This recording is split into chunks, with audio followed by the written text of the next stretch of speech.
Hello friends, welcome to Thenkumar kitchen. நம்ம இன்றைக்கி மிளகு அரைச்சி முட்டை மசாலா சிம்பிளாக எளிமையான முறையில் பார்க்க போகிறோம். ஒரு மசாலா அதுக்கு ஃபஸ்ட்டு அரைச்சிக்கலாம்.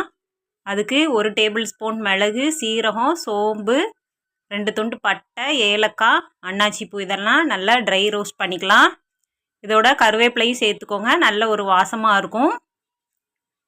நல்லா லோ ஃப்ளேமில் வச்சுட்டு ஒரு 2 நிமிஷம் ட்ரை ரோஸ்ட் பண்ணிக்கலாம். இந்த மசாலாவை அரைச்சி முட்டை மசாலா ஒரு தடவை செஞ்சு பாருங்கள். கண்டிப்பாக டிஃப்ரெண்ட் டேஸ்ட்டில் சூப்பராகவே இருக்கும். மசாலா நல்லா ரோஸ்ட் ஆகிட்டு அதை மிக்ஸி ஜாரில் நல்லா ஃபைன் பேஸ்ட்டாக அரைச்சிக்கலாம். ஒரு கடாயில் தேவையான அளவு நல்லெண்ணெய் சேர்த்துக்கோங்க. இந்த முட்டை மசாலாவுக்கு நான் நல்லெண்ணெய் சேர்த்து தான் செய்கிறேன்.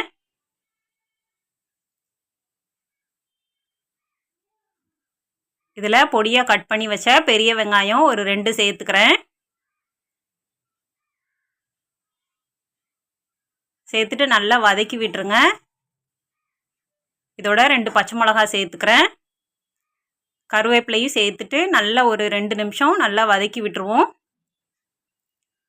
எண்ணெயிலே இந்த வெங்காயம் நல்லா சூப்பராக வதங்கி வரணும். இந்த முட்டை மசாலா ஈஸியாக சூப்பராகவே செஞ்சிடலாம். ரசம் சாதம்க்கெலாம் சூப்பராகவே இருக்கும். வெங்காயம் நல்லா ரோஸ்ட் ஆயிடுச்சு,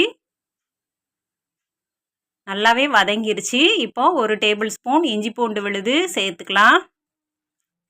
சேர்த்துட்டு அதையும் நல்லா வதக்கி விட்டுருங்க.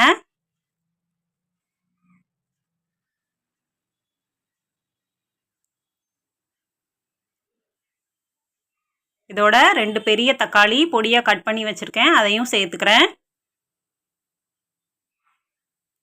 தேவையான அளவு உப்பு சேர்த்துக்கலாம். 1/2 ஸ்பூன் மஞ்சள் தூள் சேர்த்துக்கோங்க. சேர்த்துட்டு நல்லா வதக்கி விடுங்க. மஞ்சள் தூளும் உப்பும் இந்த சமயத்தில் சேர்க்கும்போது வெங்காயமும் தக்காளியும் நல்லா குழஞ்சி நம்மளுக்கு வதங்கி வரும். இந்த முட்டை மசாலா செட்டிநாடு ஸ்டைலில் ரொம்பவே சூப்பராகவே இருக்கும்.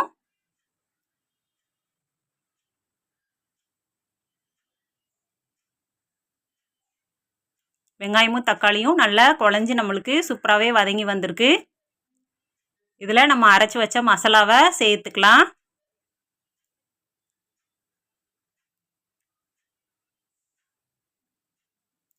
அதோட இன்னும் கொஞ்சமாக தண்ணி சேர்த்துக்கலாம். தண்ணி அதிகமாக சேர்க்க வேண்டாம். காரத்துக்கு சில்லி பவுடர் ஒரு 1/2 ஸ்பூன் சேர்த்துக்கோங்க.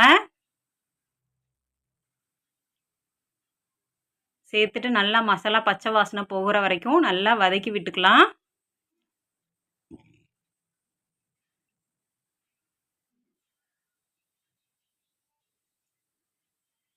இதில் நம்ம வேக வச்ச முட்டையை சேர்த்துக்கலாம்.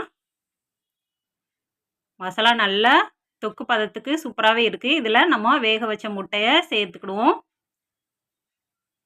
சேர்த்துட்டு நல்லா வதக்கி விட்டுருங்க. நல்ல லோ ஃப்ளேமில் ஒரு 5 நிமிஷம் நம்ம வச்சோன்னா இந்த முட்டை மசாலா செட்டிநாட்டு முட்டை மசாலா சூப்பராக அருமையாக நம்மளுக்கு ரெடி ஆயிரும்.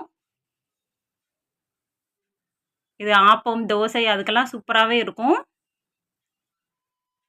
இது ஒரு டிஃப்ரெண்ட் டேஸ்ட்டில் சூப்பராகவே இருக்கும். இதே மாதிரி நீங்களும் ட்ரை பண்ணி பாருங்கள்.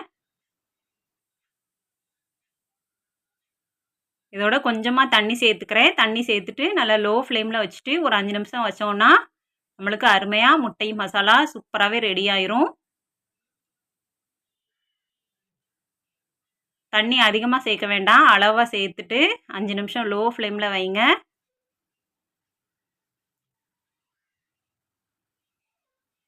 அடி பிடிக்காமல் நம்மளுக்கு சூப்பராகவே முட்டை மசாலா சூப்பராகவே ரெடி ஆயிடுச்சு பாருங்கள்.